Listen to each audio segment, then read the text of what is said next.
Yes, mambo vipi mdau na mfuatiliaji wa Mwaki Sports, karibu sana katika segment ya kimichezo. Kazi yangu ni moja tu, kukujuza yale ambayo kwingine huwezi kupata nafasi ya kuyafahamu. Nikusihi kama bado hujaungana nasi, hakikisha unabonyeza neno subscribe chini ya video hii, kisha bonyeza alama ya kengele.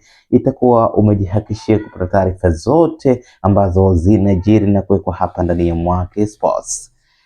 Na kwa sasa tunaangazia habari ambayo nafikiri tunafahamu. Kesho ni siku ambayo Young African Sports Club watakuwa dimbani wakiwakabili Singida Black Stars, moja kati ya timu ambazo zimekuwa na upinzani mkubwa sana kwa timu hizi kubwa za Simba, Yanga na Azam endapo wanakutana naye. So kesho Young Africans watakuwa na kibarua kikubwa sana cha kuikabili Singida Black Stars, mchezo ambao wanakwenda kucheza wakiwa wako mbele kwa alama 5 dhidi ya majanti wenzao ama mahasimu wao Simba Sports Club, mchezo ambao unakwenda kuendeleza kuonesha taswira ya wapi mwelekeo wa Young Africans, lakini pia wapi mwelekeo wa Singida Black Stars katika ligi kuu Tanzania bara. Sasa kuelekea katika mchezo huu bwana, kocha wa Yanga huyu tunamuita profesa kwa sasa, Pedro Gonçalves ameweza kutoa maoni yake, ameeleza kuelekea mchezo huo, lakini pia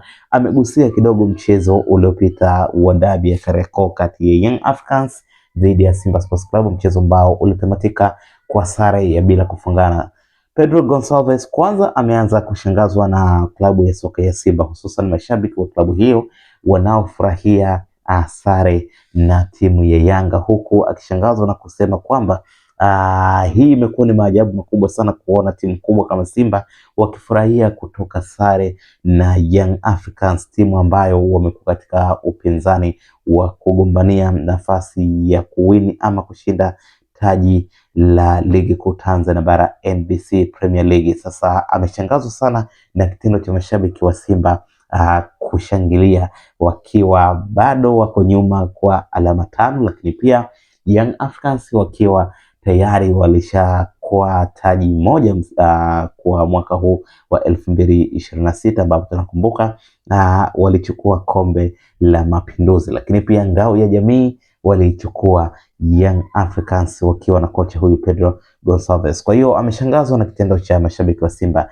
kushangilia sare hiyo, lakini kuelekea katika mchezo wa ligi kuu Tanzania bara dhidi ya Singida Black Stars, amesema kwamba mchezo wowote kwake yeye anachukulia ni mchezo mgumu, kwa sababu timu zote zinazocheza ligi kuu Tanzania bara ni timu ambazo zimequalify katika championship na ndio maana wameingia katika ligi kuu. Kwa hiyo timu ambayo inashiriki ligi kuu haina tofauti na Yanga. Kwa hiyo anachukulia mchezo mgumu, mchezo ambao unahitaji maarifa makubwa, lakini hana wasi na kikosi chake ambacho tayari ameshakiandaa kukabiliana na Singida Black Stars. Nini maoni yako? Tuandike kwenye comment section, usahau subscribe.